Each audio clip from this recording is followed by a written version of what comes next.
Hello, and welcome to Spirit Among Us. To continue in the analogy of Jesus being the true vine, today I want to look at how we are the branches. John chapter 15, verse 5. I am the vine, and you are the branches. If you remain in me and I in you, you will bear much fruit. Apart from me, you can do nothing. Now, we talked about this earlier in the week, and we know that branches need the vine in order to receive nutrients and stay alive. They can't do it on their own. If you cut a branch off of the vine, it's not going to keep growing, it's not going to stay alive, it's going to wither away and die. God knows how important it is for us to abide in Him. And so that is why He has made this analogy here of something so drastic as a branch being cut off from its very source of life. You see, when Jesus compares us to branches off of Him, He isn't just warning us and saying that things in our lives will get difficult without Him. He's not just saying, oh, you might stumble in sin a little bit, or maybe you won't have the Lord's favor on you so much. He's not just saying that we might run the risk of doing something wrong in our lives, like making the wrong decision or treating people in a way we shouldn't.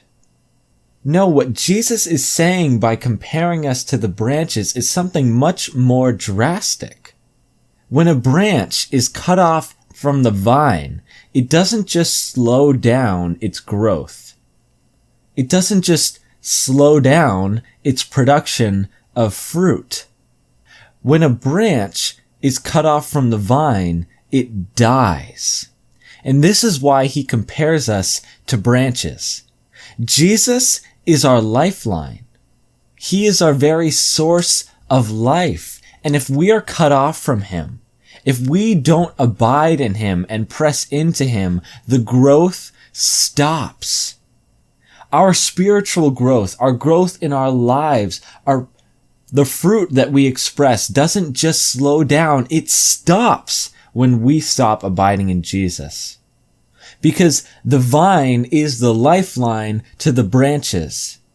When the branches are cut off from the vine, all growth stops, and all fruit production stops, and it cannot live. And this is what happens without Jesus. But when we choose to press into Him, when we choose to spend time with Him every day, Isaiah chapter 40 verse 29 tells us that He gives strength to the weary and increases the power of the weak.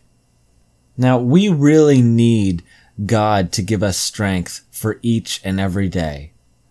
We face trials and tribulation and struggle and strife and frustration, you name it. Every single day there are things that bother us, that pull us away from God, that are difficult to get through, and we need His strength every day to lead us through. But not just that. It doesn't just end there. We don't just need God's strength so that we can get through the day. We need to abide in Jesus so that we can actually live. Apart from Him, we are dead. We are like a branch cut off from the vine. We cannot grow. We cannot bear fruit. We cannot live. So let us deepen this understanding that we are the branches of Jesus. And in our lives, let that become more motivation to press into Him, to abide in Him, because we know that without Jesus, there is no way we can possibly have true life. Thank you for watching, and God bless.